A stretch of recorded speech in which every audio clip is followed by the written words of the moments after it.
Good morning, ladies and gentlemen. If we look closely for key forces molding and shaping the Energy Development Corporation as a company in 2015, what would we find? We would find the forces of climate change at work within an environment of low energy prices.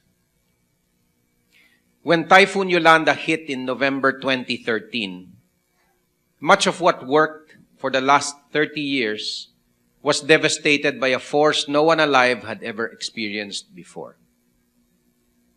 As I listened to Al Gore's presentation last March 2016 here in Manila, I was struck when he uttered the words and I quote, "All our infrastructure was built for a world that's now changing," close quote.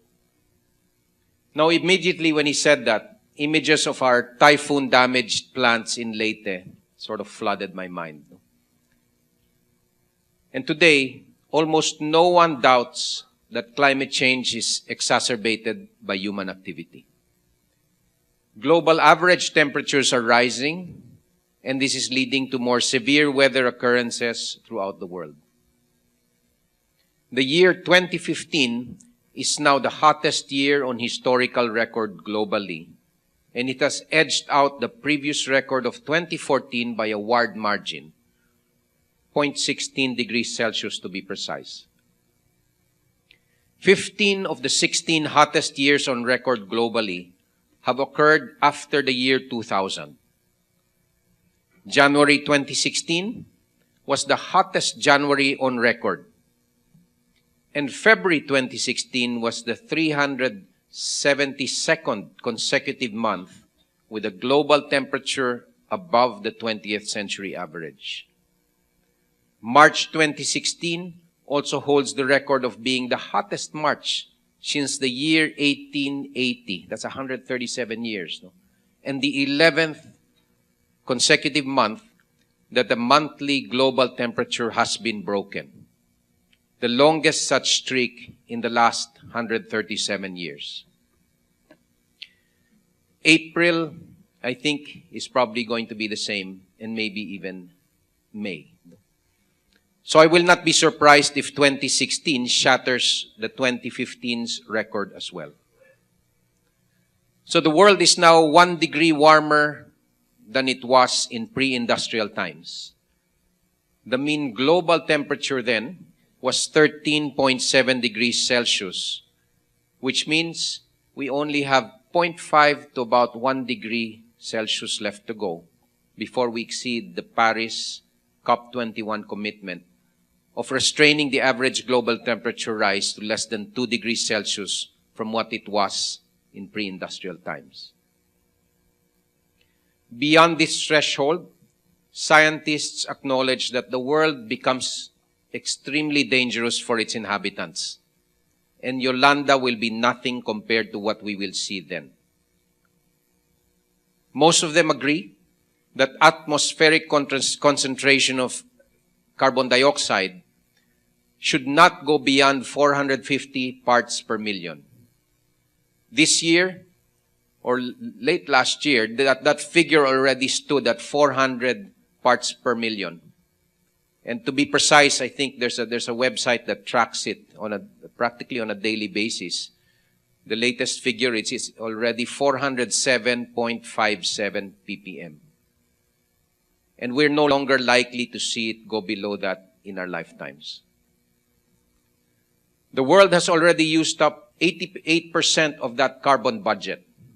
And at current emission rates, we will likely use up the rest by 2020 or shortly after that, 2025. Yet the energy infrastructure that's being built today, it still threatens to lock in these deadly carbon emissions patterns decades into the future. And as you know, emissions don't just go down to zero overnight. It basically takes a long time, and it's a lot of this lock-in that I'm talking about that's going on. And the later we all take action in reducing carbon emissions, the more difficult, drastic, and radical those reductions will have to be. and at some point it just becomes impossible. Fatih Birol, who's the chief economist of the normally conservative International Energy Agency, was quoted in an article by The Guardian following the agency's release of the World Energy Outlook report. This was way back in November 2011. And he was saying this, and I quote, no, "The door is closing. I am very worried.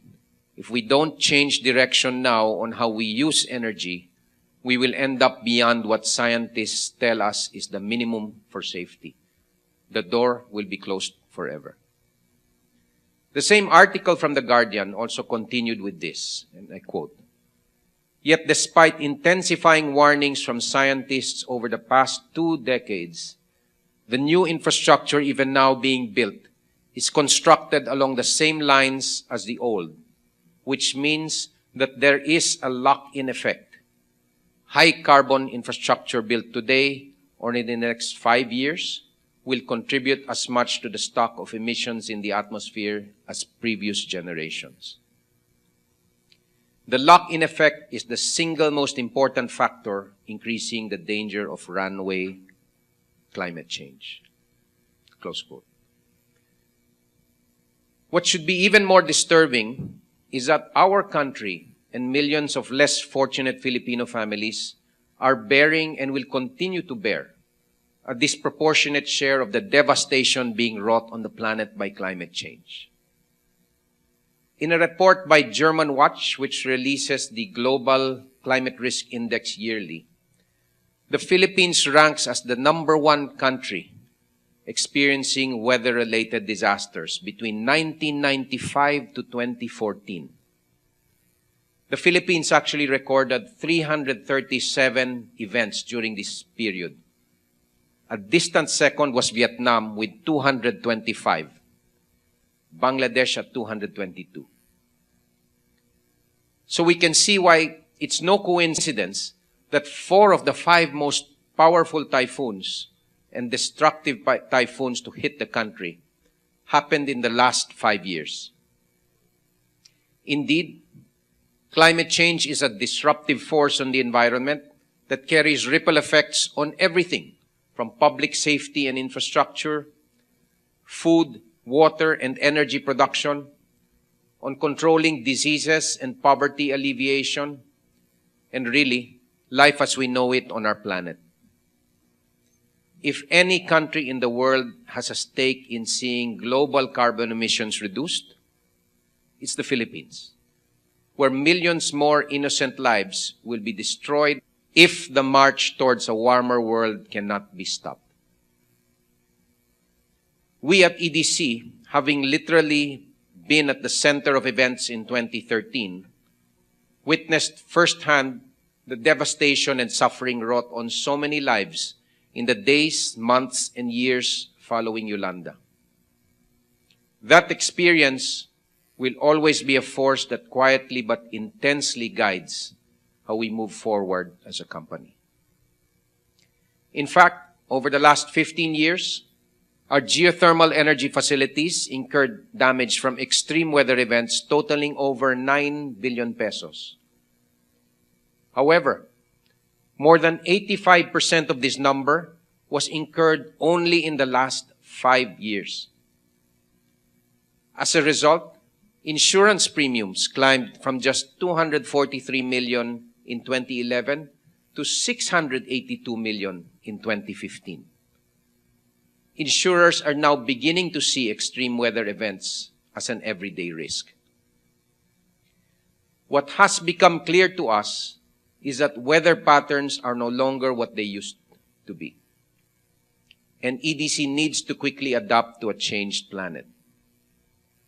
This is why we spent substantially on geohazard mapping, landslide mitigation, and typhoon proofing of our facilities last year.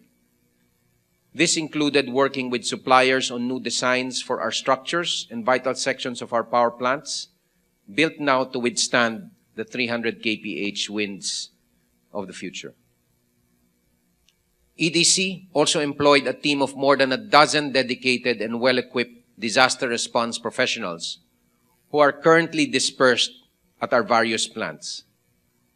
They are constantly training our internal core of volunteers, as well as teaching local communities and government units to be force multipliers and first responders. At critical moments, they also helped overseas after the earthquakes in Nepal and Mount Kinabalu's Sabah, not only aiding relief efforts, but also gaining more experience and understanding on how we ourselves can be better prepared. We also have close relationships with third-party contractors who strategically position heavy equipment like cranes, bulldozers, and dump trucks at our sites, and these can be mobilized quickly to clear and repair roads after storms. This proved vital for mobilizing relief goods and medical supplies immediately after Yolanda and other storms. Our sites today also stockpile fuel, food, water, and communications equipment, which will enable our people to function even under extreme emergencies. Climate change doesn't only bring more powerful typhoons, but also drier summers. These past few weeks, we've also seen how drought and wildfires resulting from abnormally hot weather severely reduced agricultural food supply and burned hundreds of hectares of forests in Mount Apo and Mount Canlaon, even threatening our power facilities in the area. And I guess many of you have probably been watching the news and seeing what's going on in Canada. In Canada, it's not just hundreds of hectares, but hundreds of thousands of hectares of forests and even communities that have already been destroyed just because of dry weather. And that's directly attributable to climate change. In Mount Apo, having learned from previous forest fires, EDC's reforestation plots were designed with long and wide fire breaks to prevent forest fires from spreading on our side of the mountain and putting our assets at risk. Now, fortunately, there was no damage and no lives were lost. But drought and wildfires were yet another warning of how a climate-changed planet can strike us. Our people were well prepared in these instances and fought the fires in coordination with local government and scores of volunteers. Yet there were many, many lessons we took home from the experience that will help shore our defenses for future emergencies like these. What's become even clearer for us is that disaster preparedness and response must become a prime area of competence and expertise. It's not just a question of how well we can do it, but also how seamlessly we coordinate and integrate this capability with that of our host communities, as well as local and national governments and other private companies. Climate change adaptation isn't something you can do alone, but within the context of wider and smarter collaboration with everyone else. The Philippines performed a crucial role in the recent Paris COP21 climate talks, chairing the Climate Vulnerable Forum, or CVF, which is an international partnership of countries highly vulnerable to climate change, and the V20, which was the group of finance ministers representing 20 of the most vulnerable nations in the world. Both the CVF and the V20 provided the much-needed emotional plea for a decarbonized world. And although the agreements reached in Paris were dramatic, experts know that they are still not enough. And you may have seen in the news that UN Secretary General Ban Ki-moon, and then the head of the World Bank now, also Kim, also saying that these are not enough. And today, even if all the Paris commitments are met, you'd probably, it would take us to a world that's close to 3 degrees Celsius. That's way, way above the 1.5 to 2 degrees Celsius that everyone is targeting. That even on itself is still dangerous. So you can see that the world is really still in dire need of more such powerful voices to turn the tide in time to avert a global catastrophe. I think many people believe already now that, yes, climate change is real, it's got to be reversed, But where there's a lot of disagreement is on how fast we need to do it. And I think that's really going to spell the difference between whether, again, you have a livable planet or not. Now, of course, sadly, when you think about how our credibility as a spokesperson on the Philippines was built, our credibility was built on the backs of thousands of Filipino lives, homes, and livelihoods that have already been lost and destroyed by climate change. The power of that voice grows only if we show the will to decarbonize our own economy. Because if the world sees that an affected country like the Philippines, we don't care, and therefore we just keep building all these coal plants, spewing all of this carbon, no matter how small it is, then they say, well, then why should we care? Now, conversely, that power dies, of course, when our actions are not consistent with that voice. Now, there are times when I hear otherwise responsible quarters from the business sector and even our power industry reason that, since the Philippines is responsible for only 0.3% of global carbon emissions, we have the right to continue building more coal-fired power plants. Doing so, the argument goes, will help us reduce power costs, create more jobs, and allow the Philippines to catch up with other nations and industrialize. That way of thinking could have passed muster a decade ago. However, given what we know now about climate change, that assertion is downright thoughtless and unconscionable. For every ton of carbon spewed into the air reverberates onto millions of vulnerable Filipino lives with an impact that's disproportionate with the rest of the world. Meeting the economy's power demand with more coal-fired plants today means locking in those high carbon emissions for decades. And more time wasted changing course will only mean more lives lost, devastated, and more of our world vanishing, never to be recaptured again. This is a pivotal time in history for the world. And so much depends on everyone thinking and rowing in the same direction, doing one share, no matter how small. Business as usual is a sure road to disaster. These are extraordinary times that call for extraordinary change. And everyone must shift to thinking about the fastest route to a decarbonized economy. Now, it's our aim that EDC will be among the bright navigating stars of the Philippine energy industry, blazing a path towards a decarbonized economy. It will not be easy, and we will have to explore many roads not taken. But this is where opportunities can be created and won. We must remember that geothermal energy is the only one among renewable energy technologies that's already capable of baseload operation today. And for renewable energy technologies, this is the holy grail. But assuring its place in a low-carbon world means continually driving costs down, breaking away from complacency and saying this is the way we've done it in the past, this is the way we'll continue to do it. We cannot behave like that anymore in the future. And EDC has to constantly innovate its way toward a more competitive future. So, in a nutshell, EDC must be laser-focused on innovation if it wants to assure a place for geothermal energy in the new energy paradigm that's evolving here and abroad. Now, I believe the spirit to accomplish this is alive and well at EDC and the Lopez Group. It's something we have done in the past, and it is something we will, with certainty, do again.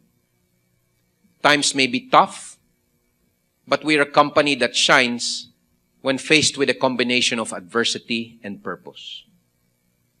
We have the opportunity to address one of the most pressing needs of our times. We cannot ask for more. Thank you, and we wish for your continued support on what promises to be an exciting and resolute journey.